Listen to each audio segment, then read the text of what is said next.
Welcome to Neptune Mountaineering in Boulder, Colorado. For 30 years I've been trying to build the kind of climbing shop I'd like to shop in and I'd like to work in. One of my interests is climbing history, and I think we've assembled the most extensive collection of climbing hardware in the country.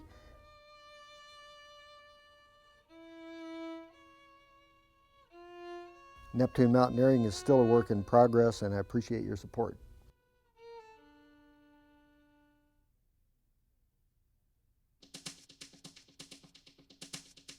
Passion.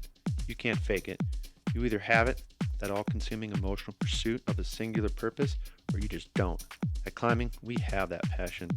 We don't love the sport, we're obsessed with it. For over 33 years, this indelible zeal has filled the pages of climbing with top-notch writing and eye-popping images. Every issue, every department, every single word expresses our maniacal devotion to the sport.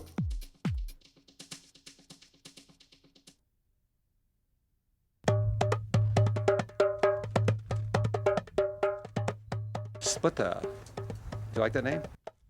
Splitter gear. Why? Because when you get here, what you have in here matters. These things rule. Splittergear.com. Splittergear.com. Check it out.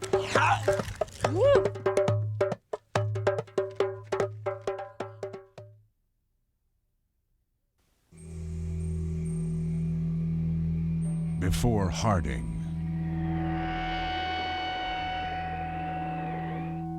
Before Hill.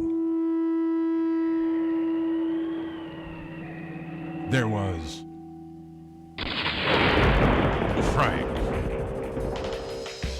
Betty and the Silver Spider, the first in the Dr. Crank series, will forever change the face of instructional guidebooks. New from Sharp End Books, Dr. Crank Comics. Read up, tie in, climb on.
Okay, here's the first question. How would you describe yourself? And how do you think other people would describe you? Positive. Very tolerant. I'm intense, competitive, loud, extremely accommodating. Wow. emotional rather than moody, Traditionalist. Blunt. carefree, I guess. Ugly Scottish git. Unreliable. fun, bold, Psyched. stupid, resourceful perhaps. Game for a My laugh. parents probably think I'm crazy. A lucky bastard, maybe. Hardworking. Punctual.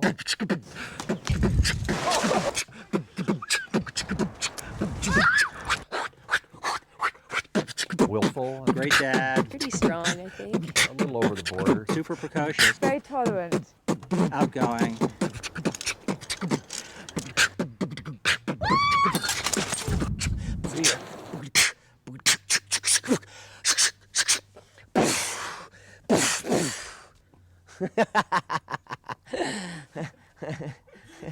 Freak. Range! Freaks! Yeah! 2, 1.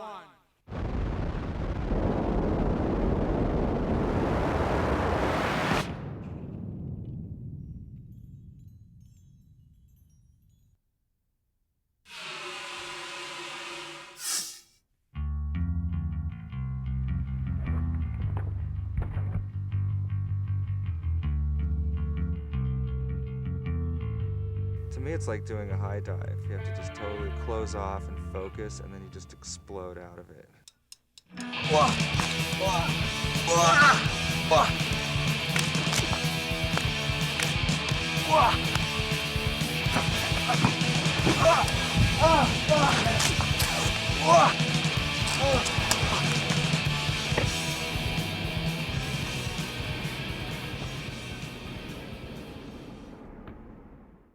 I'm Paul.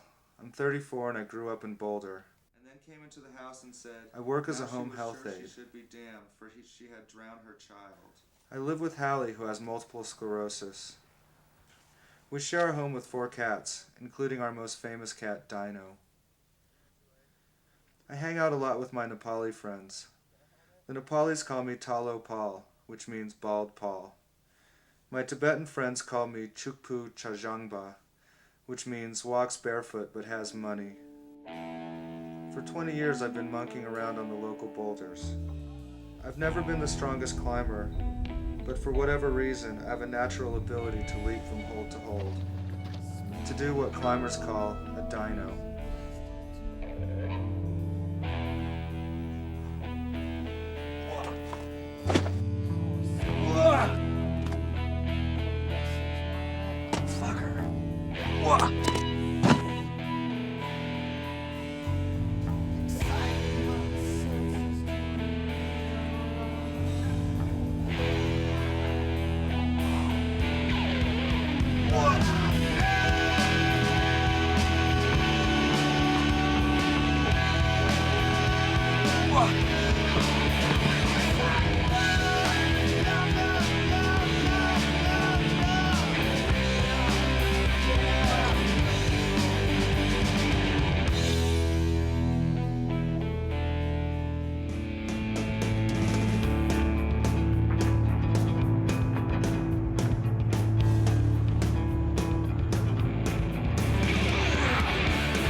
Dinos are angry?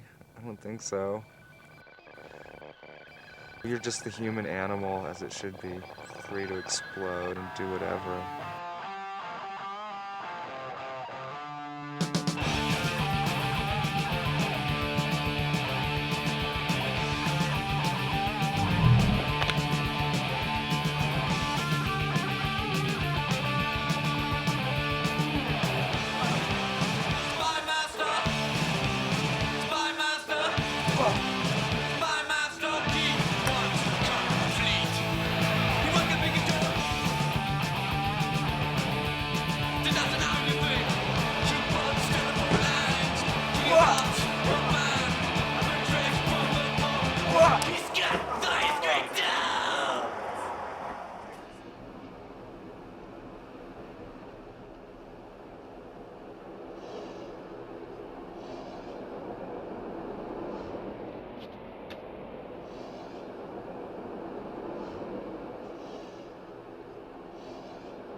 I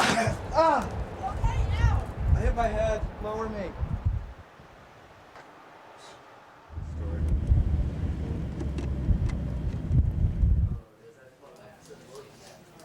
My mom's gonna love this footage.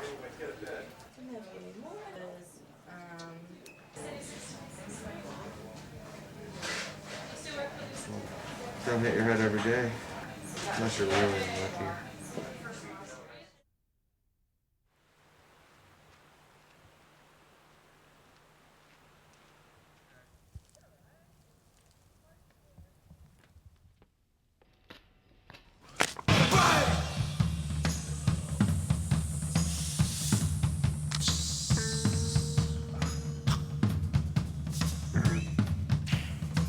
thing that certainly influenced me was On the Rocks, the video, because it had double clutch in it.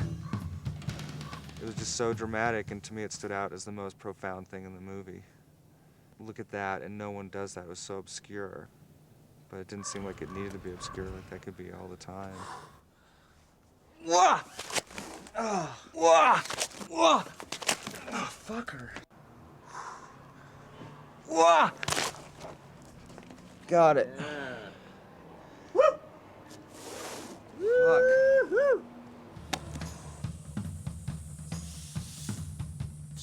The rope seems almost in the way and a distraction. If it was flat ground under there, everybody would do it, but it's not. I think I'm gonna worry about is this guy. And if you fall, you're gonna get kind of hurt. When you're set up for a dyno that's got a lot of mental going on at the same time, where you've got to focus and you're worried about falling, you can't just block it out. You're stuck thinking about your feet and your hands snapping to keep you into the rock while you fly, and the catch as well as the landing. There's all that together. And then you have to just put it aside and not be scared and so relaxed. And you never know.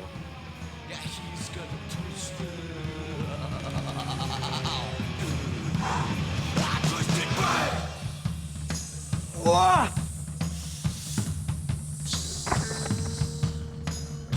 Nice! Woo!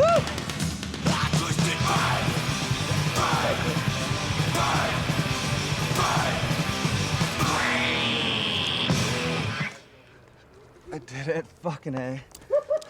You're in space and you just don't know, but it's going by so fast and you catch it. And then once you do it, it's over. And you're free again.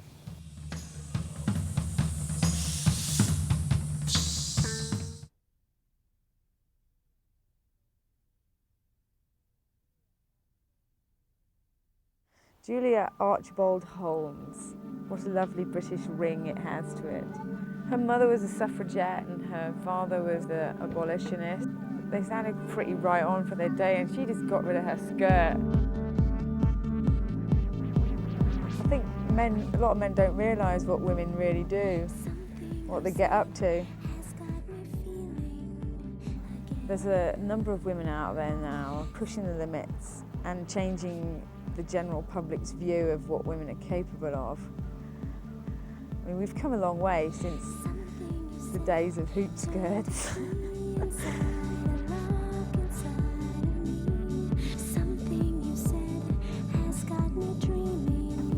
I think that's pretty cool.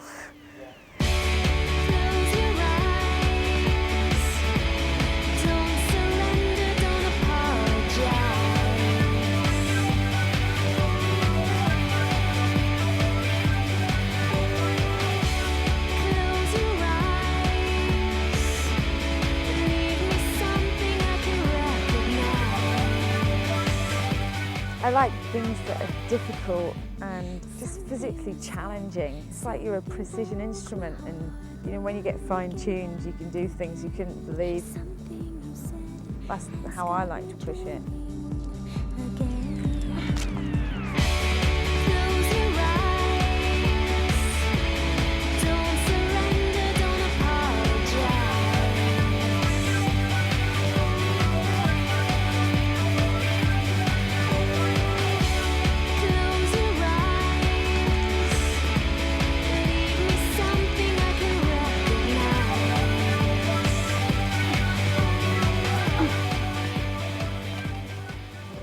It's all in the head. It's how far you're willing to go. Some people like cold, miserable situations, but I don't know, we all like to live life to the full, really.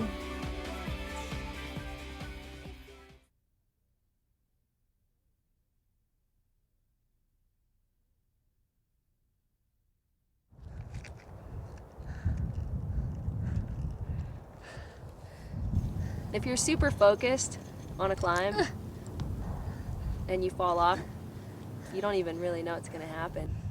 Right above you, there's a big hold. And then it's like, oh, whatever.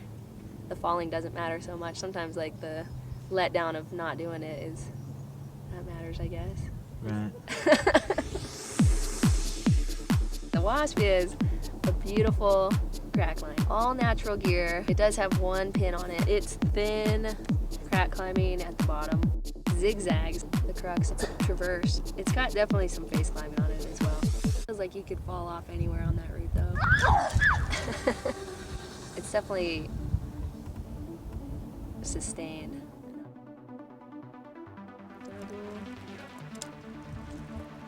Thanks.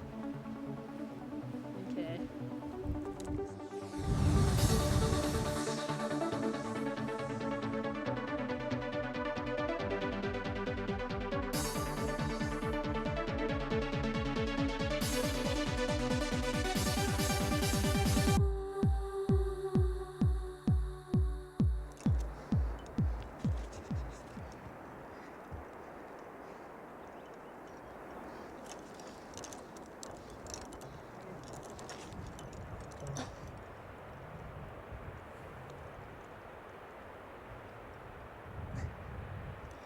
Come on.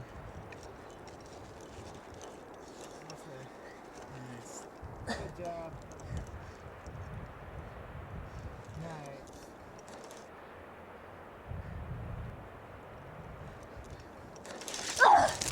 Damn! Oh, good effort. I'm just so... So, some days, it's so bizarre. Say yesterday I might have been totally brave and just going for it, feeling super psyched. And then the next day I'll get on something and be scared. Jesus! My piece is gonna break soon. It doesn't make any sense, really. Yeah. It just happens. Maybe I think about it and realize, wow, it's all scary. I don't know.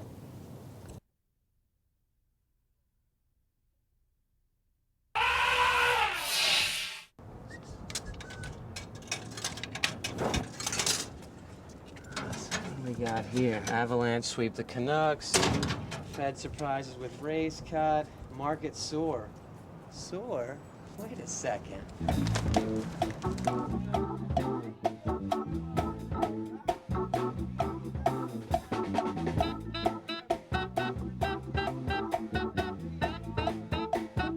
EPA has set new standards on arsenic in drinking water. Jane Fonda files for divorce.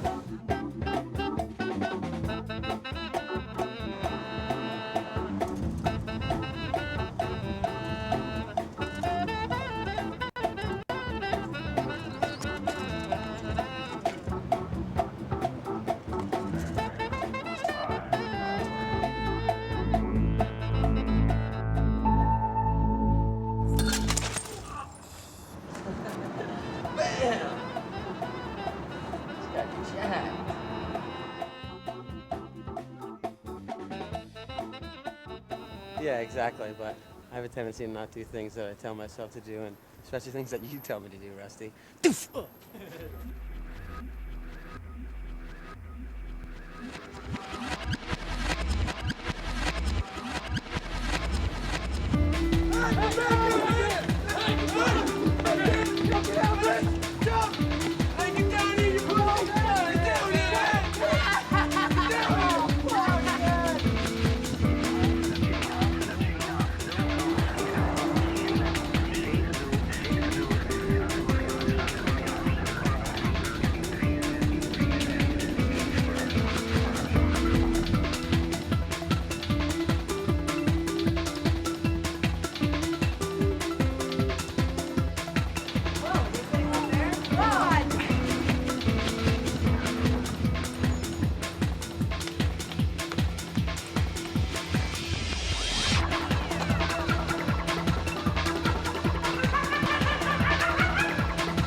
What do they call those? Cat burglars or something? I would be a really good cat burglar, actually. Don't let me know where you live.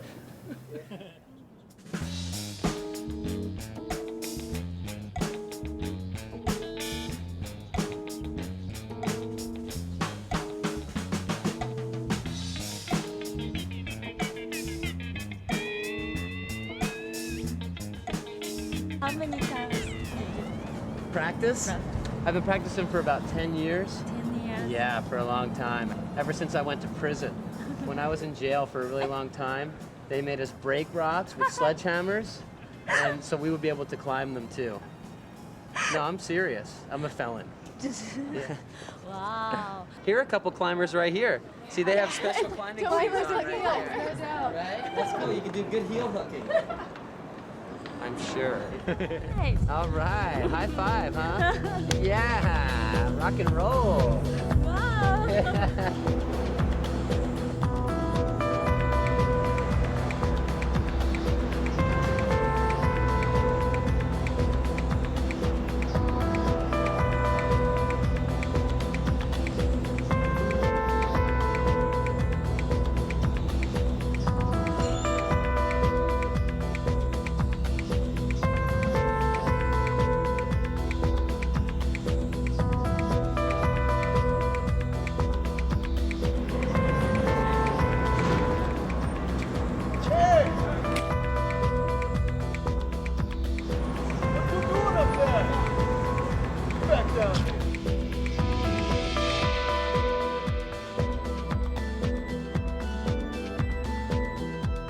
You guys ready to try it?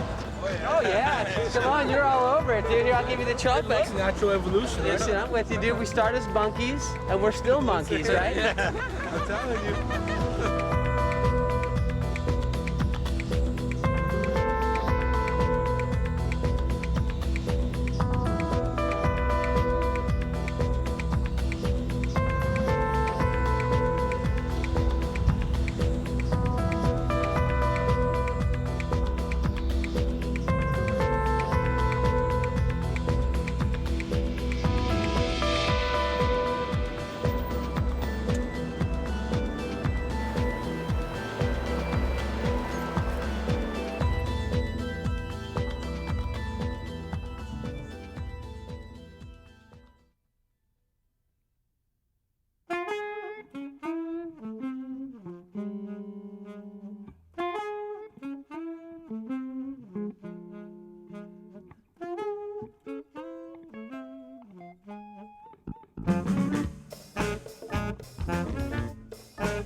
Sorry about that. I'm just up here looking for my dog, actually. My dog's missing and I can't find it. Yeah, it's really absurd, but if you see it, it's a small Irish setter. A mini one. What's your name? My name's Timmy. Here, pleased to meet you. What's your friend's name?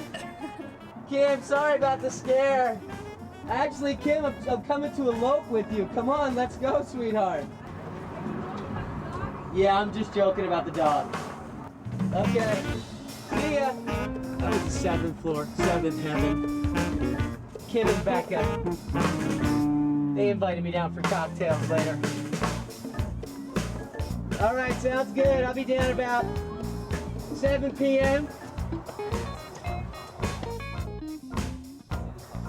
How's it going, dude? Hey, I was wondering if I could get some change from you for the Coke machine. If you had like 75 cents. What do you got hanging on the wall there? Typical college stuff? A little Van Gogh, little John Belushi. That's his dog. He really loves his dog. See you, puppy. You're a lucky man. I gotta get in this place soon. I'm starting to get a little tired. Oh. Hey, Kim, Becca, I'll be down. Just hold tight. Hey, fellas. Mind if I come in? Go for it.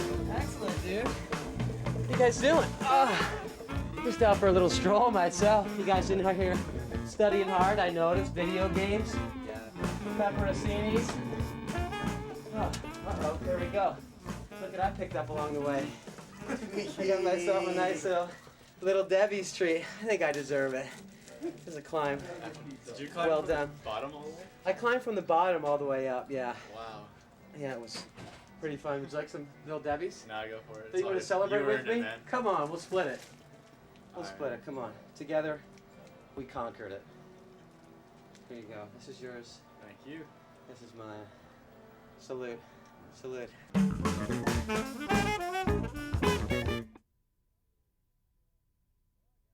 Biscuit. Well, I got her when she was a puppy, and she started acting pretty strange right away. She likes to chase brooms.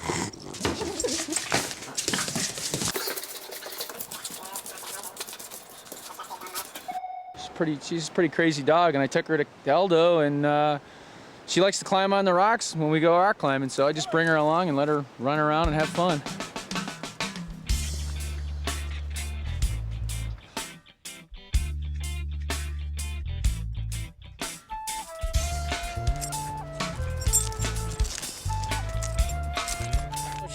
She's got these short little toes. They're nice and powerful, and she's got good balance. And look at her, look how skinny she is. It's all muscle, aren't you, Biscuit? All muscle and an attitude.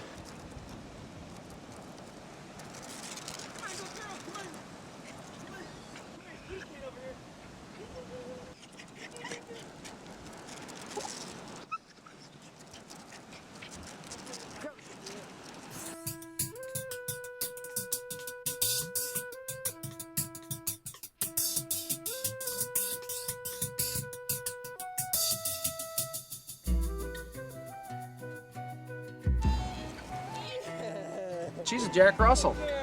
Jack Russells are pretty tenacious, and they're real loyal. They just want to be with their masters. She's definitely a good little climber. I've seen her up on stuff you wouldn't believe. Some people can't get up on. She can climb. Holding up the torch for a newborn dawn, rising to the call of my people's needs.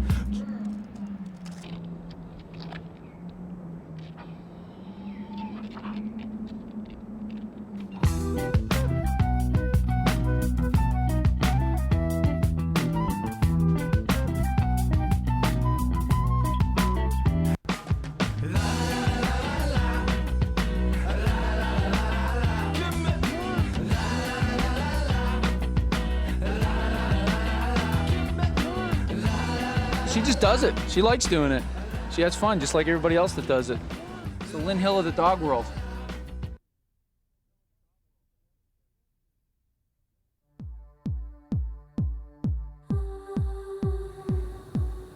If you're scared, I don't know. Well, sometimes actually being afraid of a climb can actually help you in a way. It can help you to really not want to fall off. And that way it's good, but sometimes you get so scared that you're gonna blow yourself out and not make it. Sometimes it's good and sometimes it can be definitely bad.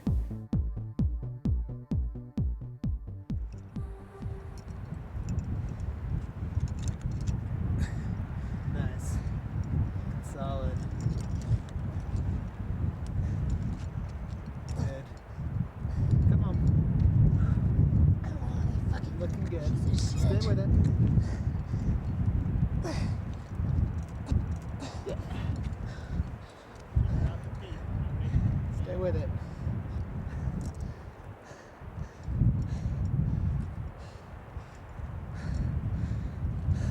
Come on. You're there, Heidi. Good.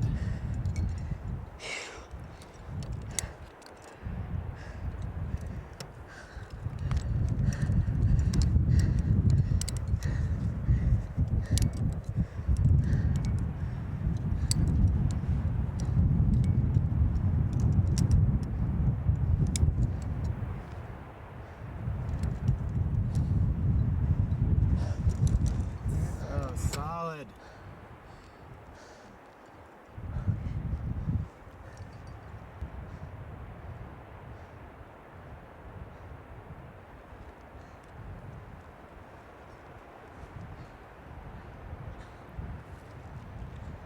Come on. Nice.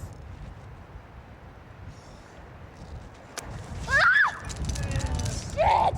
I'm fucking damaged. Oh, I'm gonna cry. Oh, you're so fucking sad.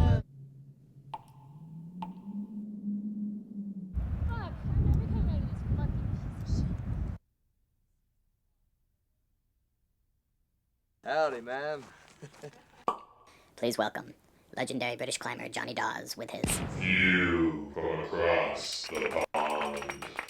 America is the home of the big jaw, yeah? Big jaw, big thighs.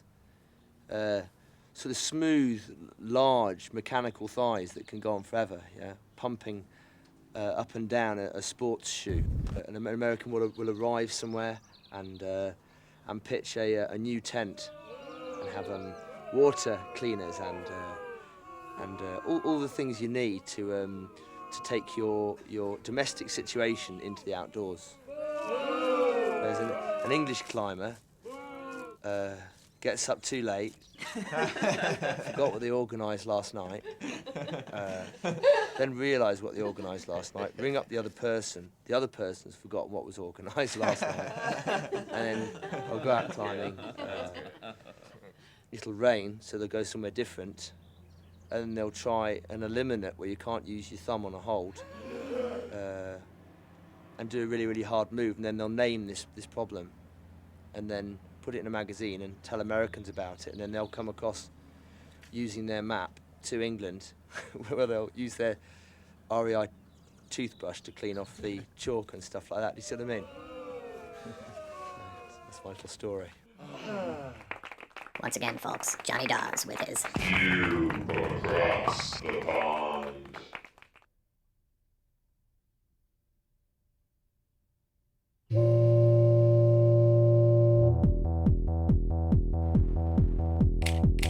We're gonna go check out a base jump. What's up?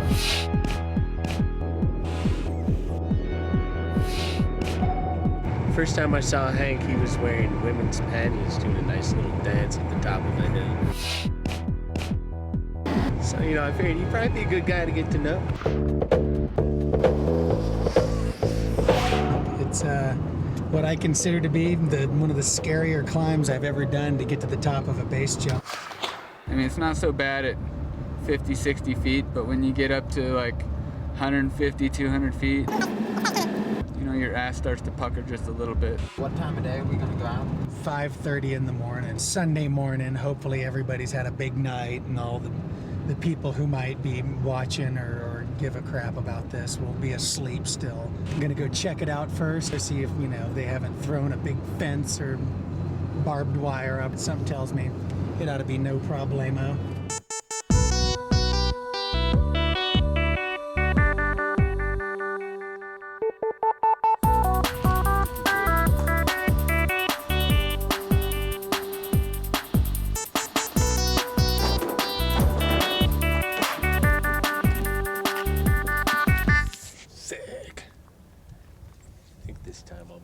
I think you'll be just fine myself. The sickness. The great phallus of Colorado. Morning. Morning. What's up?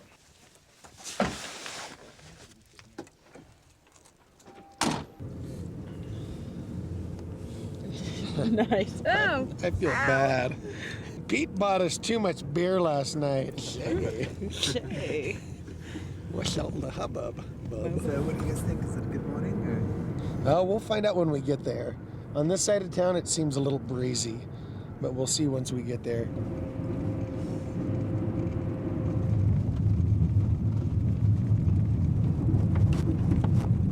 Taking people who've never been up there is really quite a chore.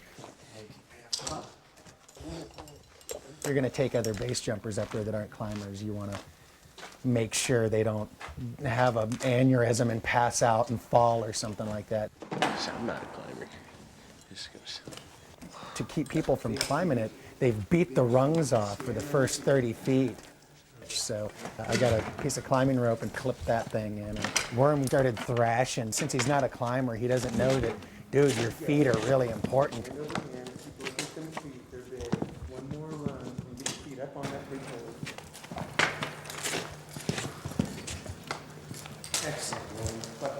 The only thing that got him through that is because he's a Marine. I'm ex-82nd Airborne myself, I know. It's depressing as you start up it, because that hole with the light at the top is so far away. That's scary. Yeah, I found a missing rung, dude, right here. It's the middle part where the rungs are the loosest. Fucking get loose. Scary. Nobody wants to jump that thing. Don't the rungs fall out when you climb up on them? And I'm like, as long as you're not a total fat ass. It was built in the early 1900s. Now it's kind of just an aviary. You can't grab a rung without getting a face full of bird guano. Yeah.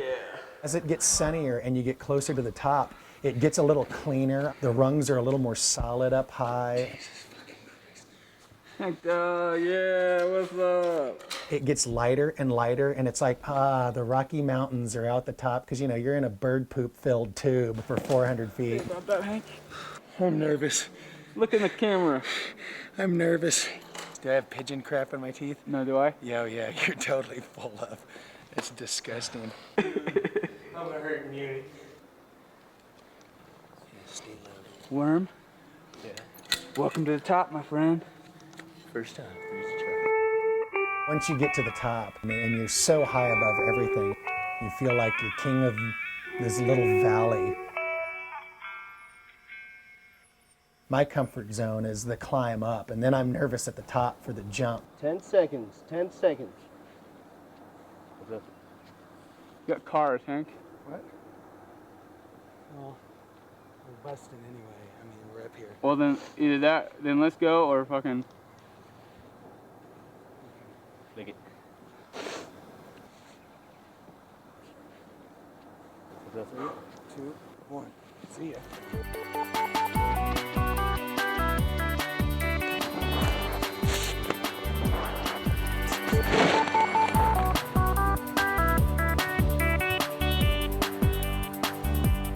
You ready to go? But those guys they're nervous for the climb, and then once it's time to jump, it's just another day at the office for Chris and Worm.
super brave.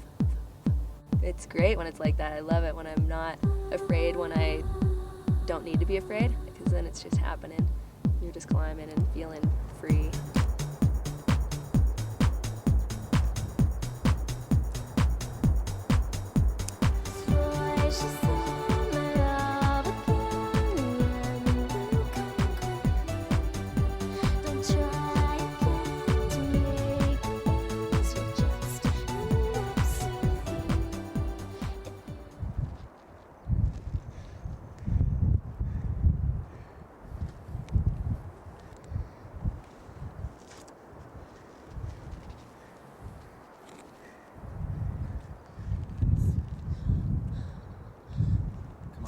Come on. You're in. Yeah.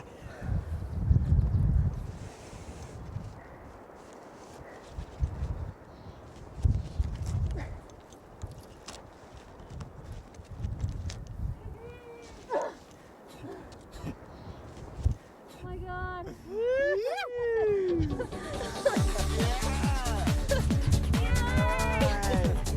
So brutal. Yeah, it was awesome. Woo! I did it! Oh my gosh. It worked. Dude, I had to just totally slap on the end there. Felt so good.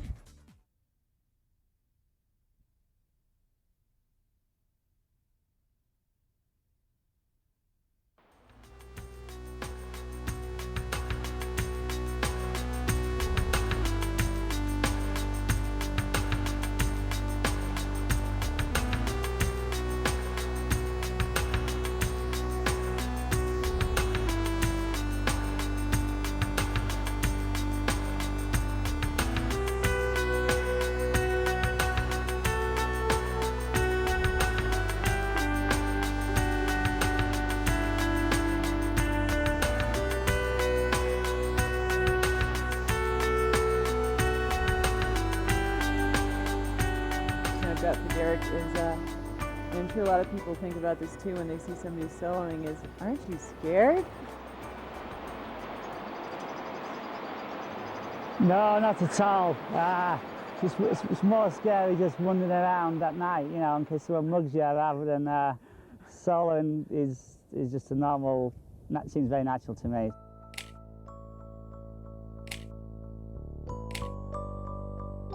Certainly get a big buzz with the adrenaline and the physical and mental aspect of it all. Only a very few people in the world take part in the very dangerous sport of free solo climbing, and one of them was killed last week. Derek Hersey was climbing in Yosemite Valley. On Friday, he started up Sentinel Rock. It rises 3,000 feet above the valley floor. Hersey climbed, as usual, alone, without ropes, and with only a bag of chalk for his hands. His body was found Saturday morning. Derek Hersey was 39 years old, a native of England. He'd been living in Colorado for the past 10 years. I was reading an interview with the New York Times, and Derek Hersey said, some people thought he had a death wish, but he said, but there's nothing else that makes me feel so alive. You're thinking, but not in words, you're thinking in movement, in rhythm. You can look down and just, you know, taking the exposure, especially on that. Yeah. Mega exposure. I'm just like, oh, this is cool. He was just loved that feeling. He was just so into climbing in the moment. No matter how high the water was or how loud the wind was, you could be on the Bastille and he could be high up on the Red Garden Wall, and if he would see you, he would yell to you and you would always hear him. Hey up, punter. He'd be going, hey up, punter. And he just used to love going out climbing, just soloing everything and anything he could. Right. Which was most of the routes in Eldo.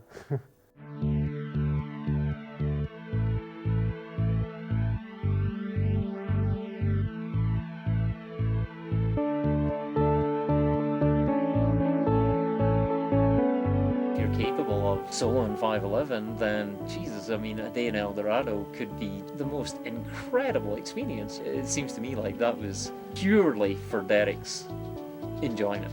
He's really the first person I saw take it to that next level consistently with soloing without a rope on really hard climbs. People were not doing that. So I remember the first time I looked up and saw him on the diving board. It's like, oh my God, doesn't have a rope on. And he would just run laps all over El Dorado. But the freedom for him of just unencumbered movement was what he really craved. And he's really the first one, I think, that took it to that next level day after day on very serious climbs that demand such intense focus.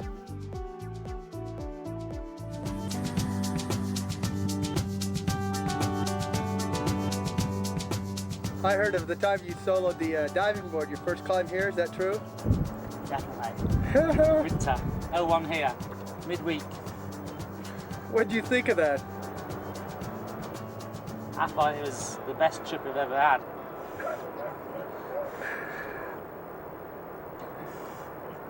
I think some people have definitely pushed the boat out soloing when, you know, things are not going right in life. And you're really looking maybe for an answer, maybe for a way out, I don't know. But I think for the traditional background that Derek and I had and that kind of climber it was just part of life. It was part of climbing. It was part of the culture.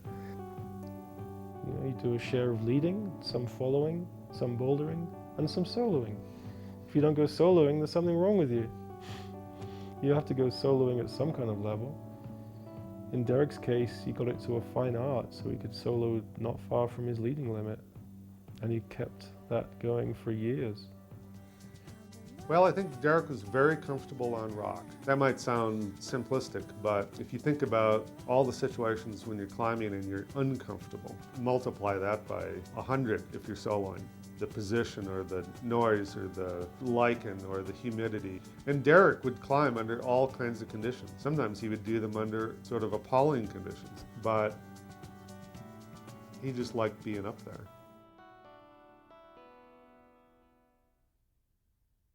Not an anarchist or anything, but I don't like people telling me what to do either. Right. So climbing suits me, and climbing's at a good stage.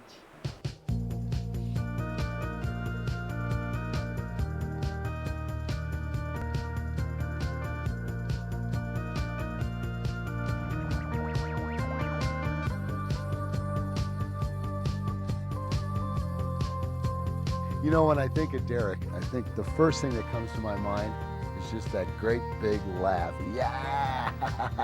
His whole persona was just about fun and life. He's a skinny guy, had little stick figure legs, but a pretty big upper body. Really great build for climbing. I'm a sucker for men with like a lot of character and kind of dicey teeth. I think he was one of the realest climbers that I ever met.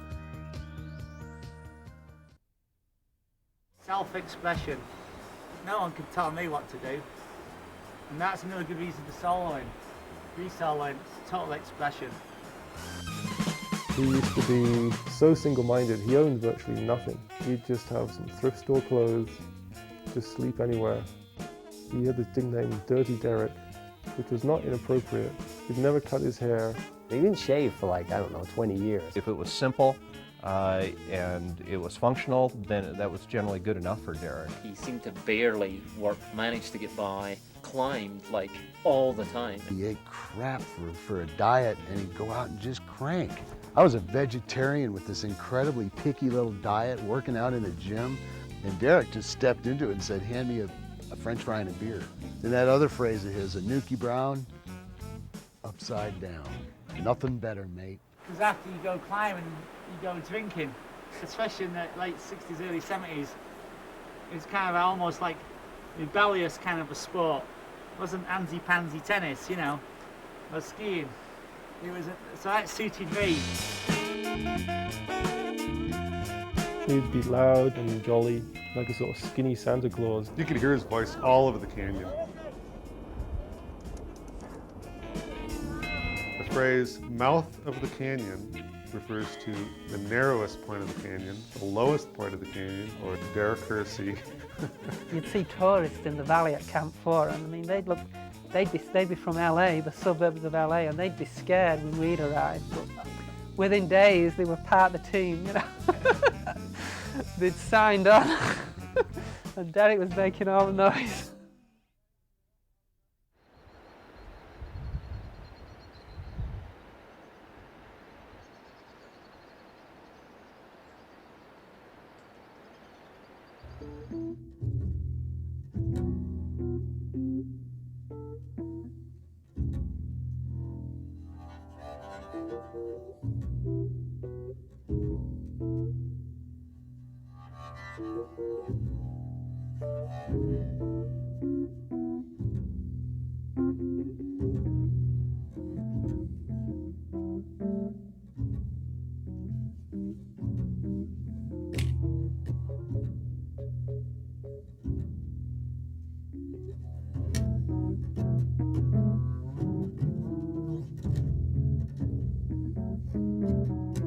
The naked edge, you know, soloing that route to me is just mind-boggling. I've gone over that scenario again and again in my mind, every time getting to that fourth pitch, when you get under that roof, that is just so insecure. And thinking about Derek being up there and soloing that thing, it just, I could never visualize myself in that place, and then being on that fifth pitch where you're groveling under that little teeny roof where you turn the corner, and just thinking about being up there without a rope and looking down between your legs and seeing, you know, 1,000 feet of air to the ground, just mind-boggling. The first time I saw him solo the edge, I remember going, he came down, I said, "Why did you do that?" He goes, "Because it looked like fun." It's just keeping that mental rhythm up. Mental rhythm.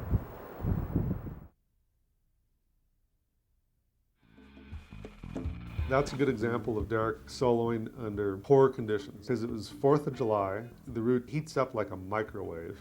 We had some anxiety about all this because the heat and humidity was just debilitating. How hot was it? Oh, it was probably like 95 or something. But Derek was used to climbing under all conditions. The third pitch, you pull out of this hole and get into a little perch, and I could see him kind of set up and really reach for this finger lock and not make it. Steps back down, kind of moves his feet maybe a little bit different, and really stretch. You can see his fingers up there just tickling this thing. Shoulders straining for extra 1/4 of an inch, but he didn't get it. Goes back down, he's shaken out. I'm just thinking, well, what if he comes off? Maybe it's more awkward that I'm not saying anything, that I'm just staring at him. So I said, well, you don't have to pose anymore. I got all the good shots I need. He laughed and he just said, "Oh, this is a good place to depump." He tried it again and stretched a little bit farther, and this time he got it. You know, just got one knuckle in there a little bit better, and then moved up and he was on his way. Soloing 3 routes on the diamond, that meant a lot to him. I was up there that day. The diamond is 1,000 feet high. It's climbing at 13,000 feet. For most people, just climbing one route on a diamond in a day is a lot of work. It's steep, strenuous, exhausting. But on Broadway, he just sat on the ledge, and I could see he kind of had his own thoughts going around. He didn't say much of anything. We just left him there, and he just sat for half an hour, just trying to decide what to do, maybe, or just trying to decide just waiting for the right moment to start climbing. I bivvied over there overnight and I came up to Broadway. So I thought I saw a yellow wall, because the only route to be soloed is the casual route. So I thought, if I do the yellow wall, I've got to get off. So I thought, I'll go down the casual route. And then I ended up back on Broadway. And then I thought, well, seeing as that the going's good, I'll go up the vertical sanctuary on site. And then I finished at the yellow wall head wall, which was totally wicked, on site again. I think I clocked up 23 pitches. It's about 3,000 foot of soloing, and I was way into it, and I could have gone for another 15. So I was really on high gear. I heard a nasty rumor that that was all done on 2 Twinkies and a snowball. 3 Fig Newtons, actually. Oh. 3 Fig Newtons and a snowball, because I didn't have any water with me, and there was some snow on Broadway. And then I was drinking Chief Stout later in the boulder field. And we didn't get more than about a pitch up what we were climbing in the time it took him to do 3 routes. It was insane. 3 routes on the diamond in a day and drinking Chief Stout by noon, you know? I mean, that right there, that would be like, I mean, if I, like now, decided that that was going to be a goal in my life. I mean, I doubt that it would be possible to make it come to pass, but if I did, I mean, that would be, you know, I would want people to write a book about me or something, you know. He had no false pretenses, you know, total working class background. Wait till you meet his parents.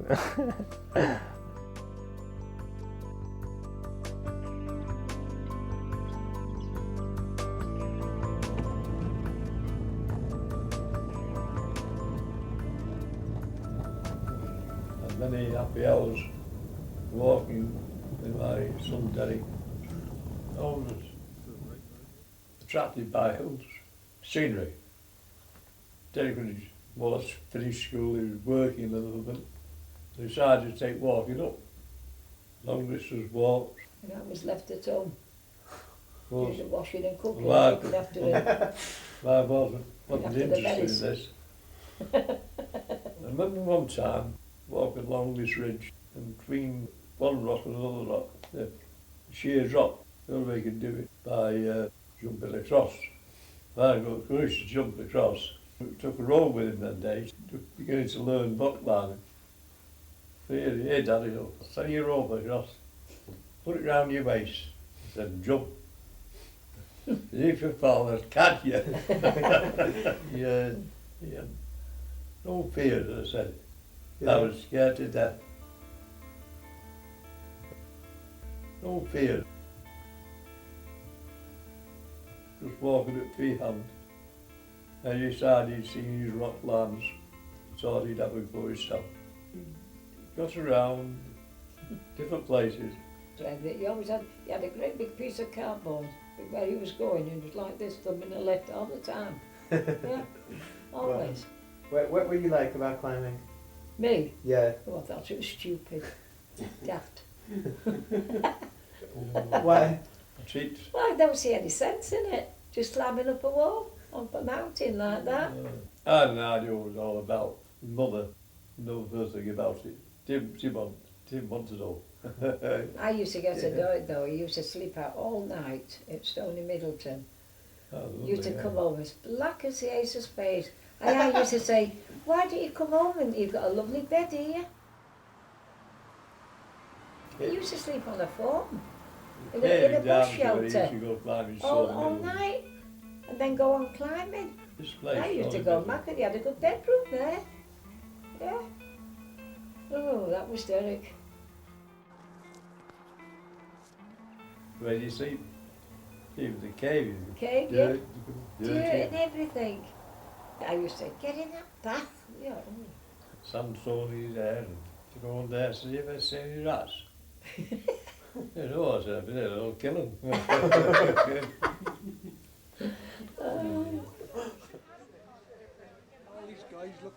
So what do you guys remember about Derek Hersey? His long, mucky black hair. But he was a good lad. No, he's quite a character, but you know, he does have a little bit of a whiff about him from time to time. Yeah, and as I say, dark hair, flashy hair, yeah. No door on there. And they used to doss here. Okay. Two or three of them. Like Derek and Keith and... That's right. Yeah.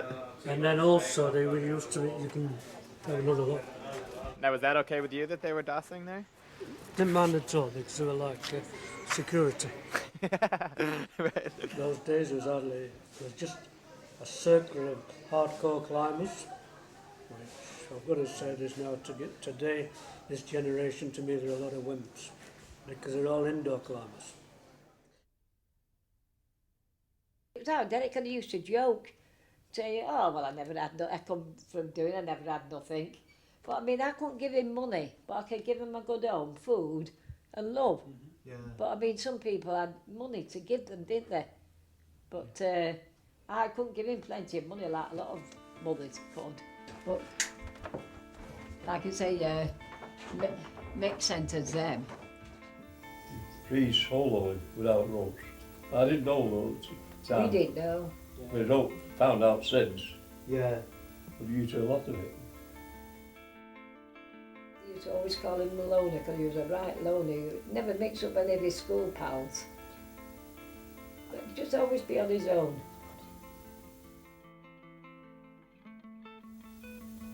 The made his man one day. He had to go to America. He no more interest here, the same. He wanted to see more scope, rock line. I said, when will we see you again? And he gave me a big hug. And he said, oh, watch what I'm doing, Mama, I'm careful, nothing will happen to me. Little do you think there's going to be tragedy in the family. Since then, I say, well, it's like trying to cross the road. Anyone can get killed. The same thing he did. Unfortunately, he died what he loved doing.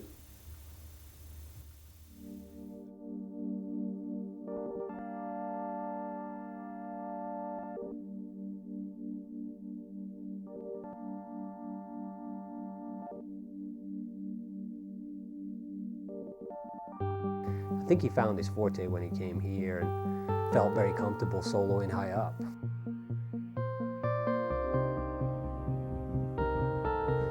I think it's better to keep smooth than shaking, because if you shake, you'll be a right wobbler. Shake, rattle and roll, as they say. Smooth physically and smooth mentally. That's the best combo.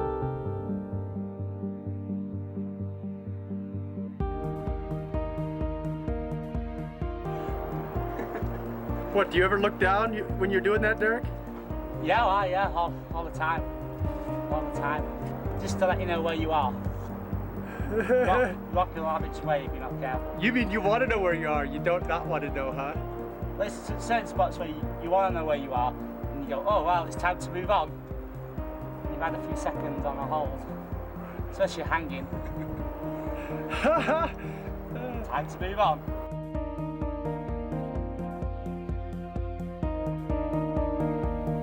Yeah, of course. You think that someone can fall, you know. But I felt confident in his abilities to the point where I didn't worry about him. And I knew what he did. What would you consider your margin of error or your margin of risk factor in on-site solo close to your on-site leading ability with the rope? I think it's very slim, you know, very slim indeed. I'm glad to hear that. Yeah. Well, this is, you know, better than a game of golf, like, you know. I knew, you know somebody's got limitations, everybody has. And soloing's so unforgiving. I would never say to somebody, even if I didn't like them, to go soloing. It'd be a curse. It's too dangerous game. Soloing at a high level especially, you've got to be very comfortable with it, comfortable with yourself. After he died, there was people, like reporters, that would come around to look at his room. And in his room there was just nothing. It was just this old bed, some crappy old bits of thrift store furniture, and a bunch of old clothes, mostly with holes in. I mean, he didn't really have anything. He couldn't drive. He didn't have an ID. He didn't want to complicate his life in any way. He didn't want to do anything that would compromise the ability to have so much time to go out and climb all he wanted. So, Derek, what are you going to do when you're too old to solo? I'll be 6 foot under in my box. That's when I'll be too old to solo. Yeah. I think Derek was really lucky. I think he was lucky because he did find something that he felt so passionate about that he could pour himself into. It gave him so much in return. The climbing and the friendships that came out of the climbing, all the memories and the sense of accomplishment and this recognition. And I think that's something that everybody wants in their life, and Derek found it. He was really at the crescendo of his whole soloing career when he fell, and we'll never know what happened. But I know one thing, that guy was living life the way we all want to live it. Period.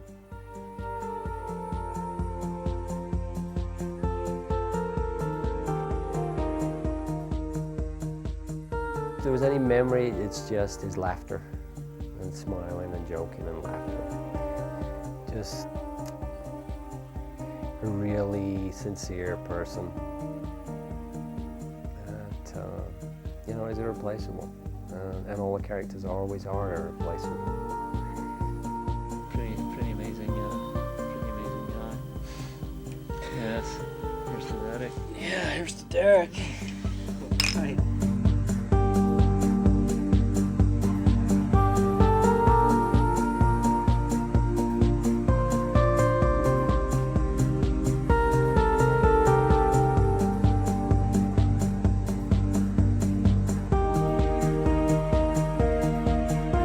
You can only see so far. Uh-huh.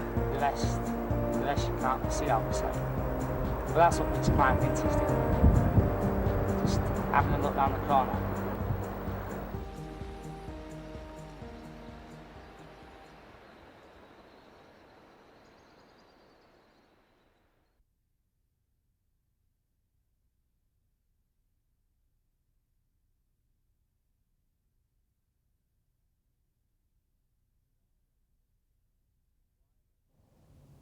Why am I doing this? Because I've always been motivated by first descents, and I love the flat irons, and since basically the only routes that are going to go up here now are going to go up on gear, I'm willing to apply these tactics. You have to solo up the front, drag a static line up there. You can't bolt anchors at the lip, so you hunt for an anchor. You run like 50 or 100 feet of static line down to the lip and drop your top rope in. Brush off the holds, climb it. Basically pre-rehearsal on top rope in order to get the first lead. It's definitely caught some flack from people. They think that it's contrived and they think that it's invalid because if they were bolted, then people could come lead the routes safely on site. But I mean, I saw that video, Hard Grit, and I was just really motivated by watching those guys use that ethic and go for it. And I thought, well, since you can't bolt in the flat irons, why don't I just apply that ethic too? And in a way, it's also sort of a response to the grid bolting and chipping and all the lame shit that's going on in Boulder Canyon. You got to boulder up sort of high, but not that high to get the first piece. First piece is down and right a good ways from the crux. If you were to blow it at the top of the lower crux, I think you'd deck from 25 feet. You'd certainly go skittering across the talus. Then you're definitely into ground fall territory. You put in a bad piece. But I think the top half is where I'll be most scared because there's potential for a ground fall, I think, from the very top.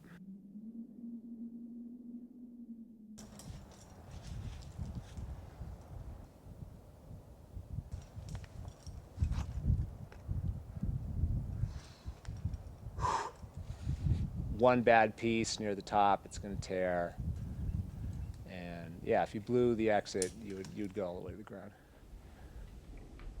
You know, I was really nervous earlier. I'm not as nervous now. I was nervous last night. I think it's good to be a little nervous, but yeah, I mean, what I'm going through is I'm looking up at it and remembering that those moves felt pretty good.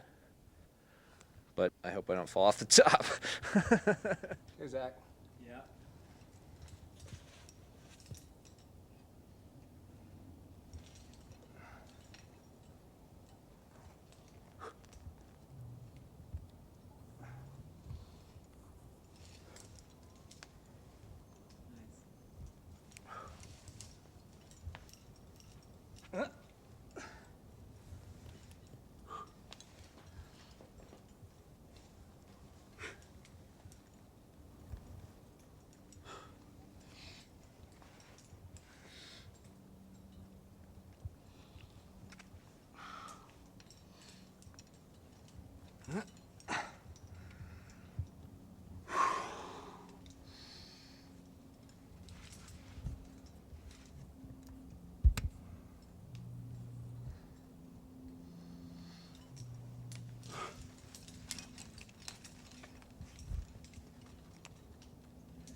Ah.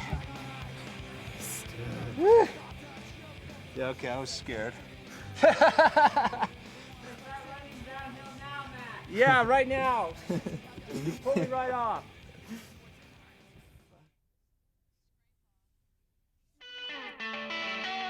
What the heck are we doing? Rough roof. Don Aaron roof, late 80s. Couple bad fixed pitons. Standard fare.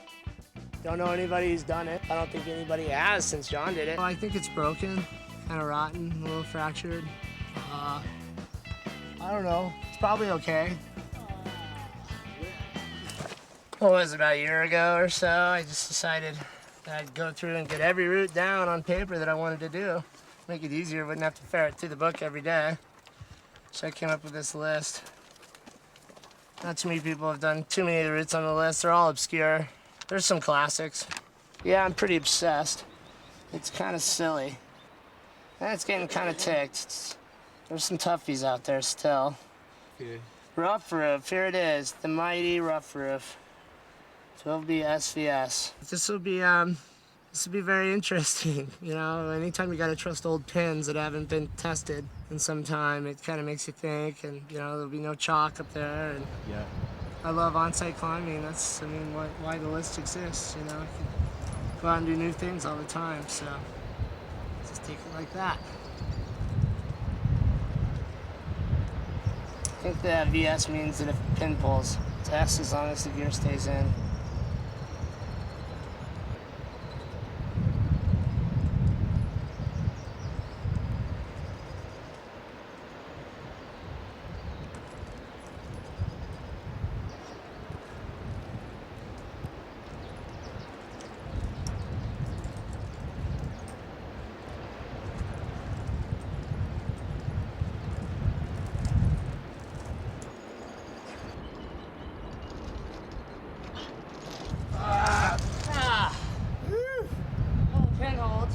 That's the hardest part to find out sometimes.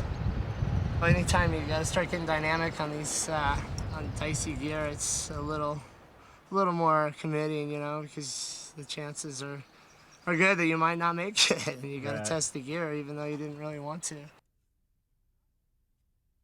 Off width, you've got a strange crack sizing. You've got to figure out which side of your body you want in there. Do you want to start stacking your hands or arm bar? You do this weird chicken wing business. A lot of scraping and hard breathing and maybe dry heaving when it gets really hard. Like a wrestling match.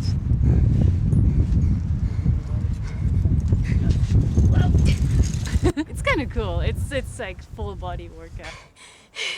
Well, you have these things that look like medieval torture instruments. There you go, the battle axe. And you have these tube chocks. Slot this in the crack and you tighten this down and you can fall on it. Theoretically, I've never fallen on one of these. It's about as big as me. It's funny, I just moved out here from San Diego and I called my old climbing partner in San Diego and he's like, dude, I just found this old issue of a climbing magazine and it's all about off-widths and you gotta check this out. You know, this thing is right near where you live now. It's called the Crack of Fear. He read the description to me. Physical, gruesome. He made it sound kind of gnarly, but I hope part of that was just hype in the article. If not, I'm in trouble.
got some abrasions here, but I don't think they'll scab up too long.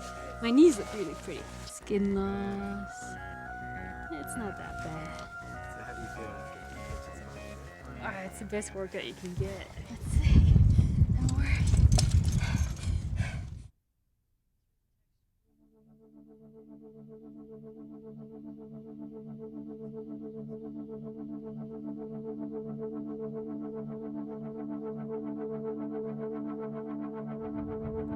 I find these climbs to be harder than the number grade would indicate because of the gear factor.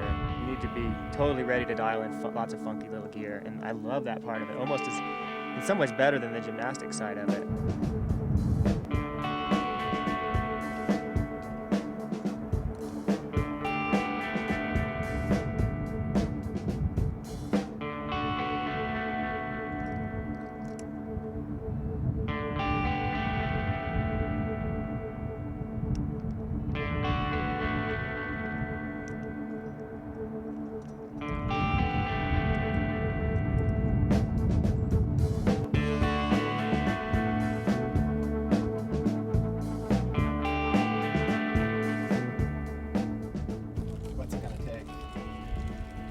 Probably not thinking about how far I'll fall at the crux.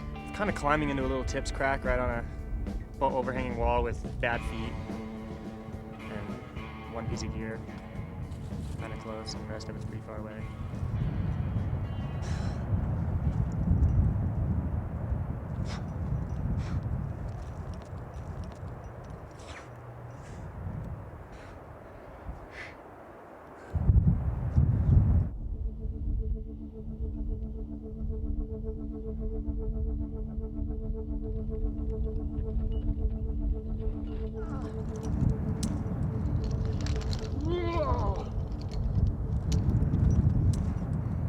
Shit!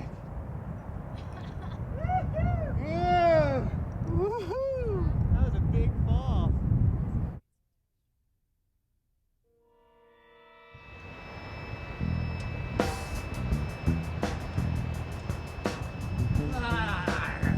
A lot of routes are done, you know, subpar. You gotta keep it sane, you know.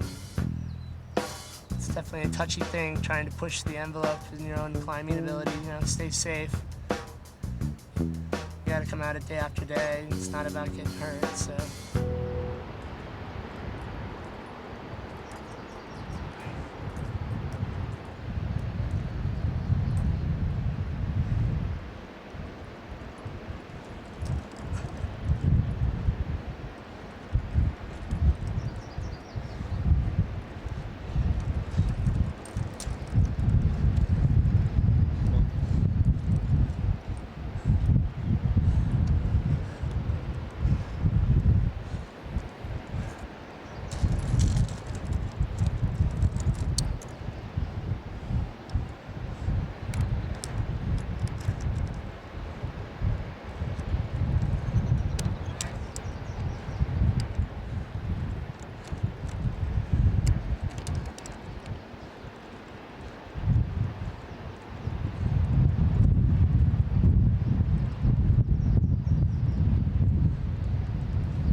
That was so lame!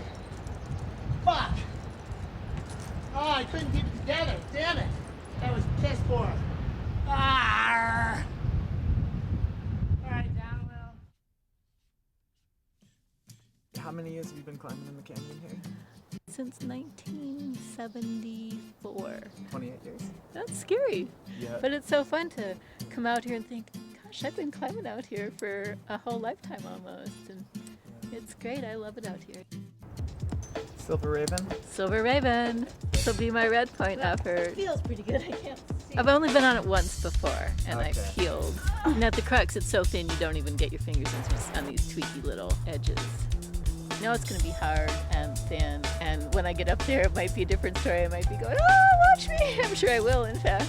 Right. But if I fall, I fall. You know, I'll just go up there and have a good time.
That was scary.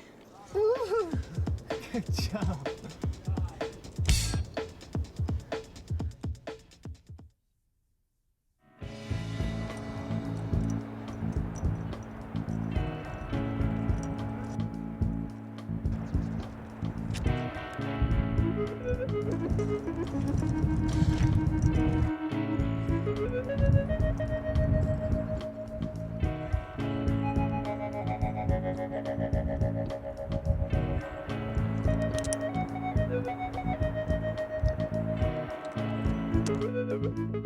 I'm a little bit nervous, but mainly it's because I've been on it before, I think, more than I kind of know what to expect, and it's a nerve-wracking climb.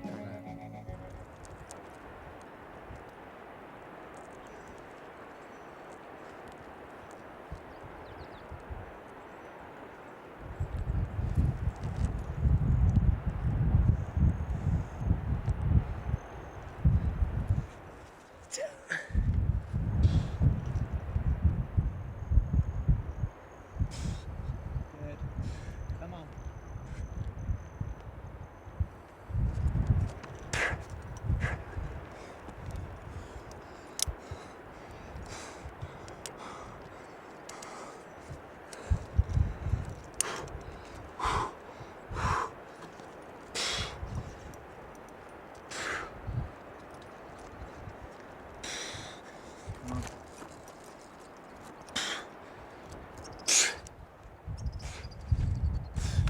Yeah, yeah. Woo!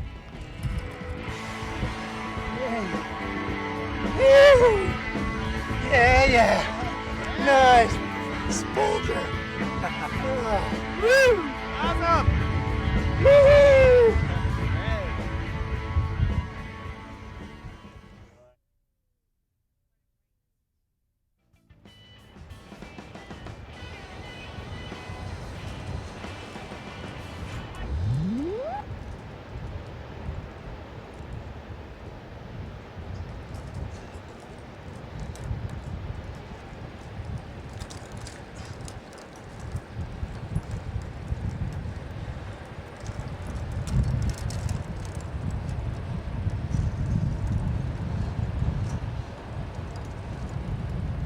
That's all I had to do last time. Get in a better position.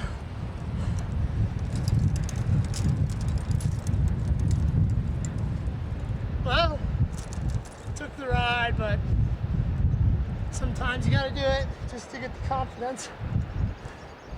The gear's gonna hold. Did. I fucked it up royally the second time. Oh well. What are you gonna do? Still a lot of fun. You can always go back and do it in better style once I'm going with the list. But that gets a take. If you get into dicey gear and dirty, loose rock, it's great. You know, it's not everybody's cup of tea for sure, but that's what we're doing. Keeps us going. What do we gotta do? We gotta go up and play.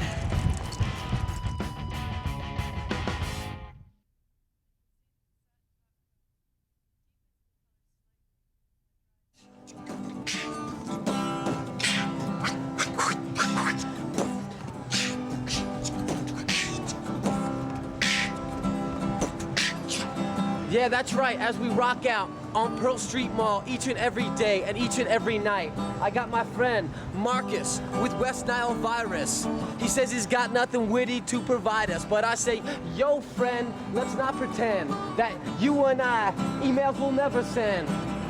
A phone call, cellular walls, I'm talking about have a big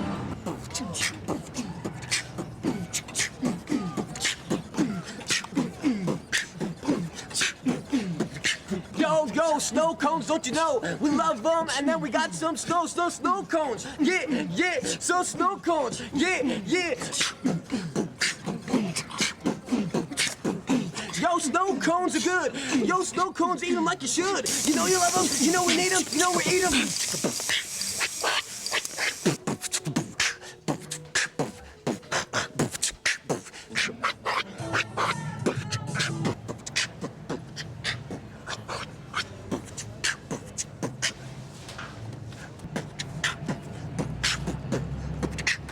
do that?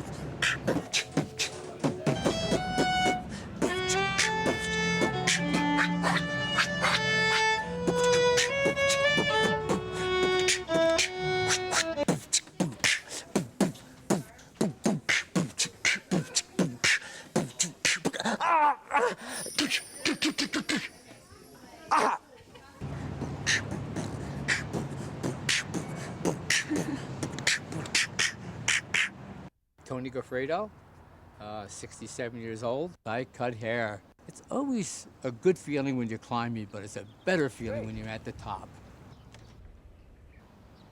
When the moon meets the sky like a big pizza pie, that's amore. That's amore. When you walk down the street with a cloud at your feet, you're in love. Oh, sole mio, sta prondiate. Oh, sole mio, sta prondiate. Oh, sole mio, sta prondiate. Sta prondiate.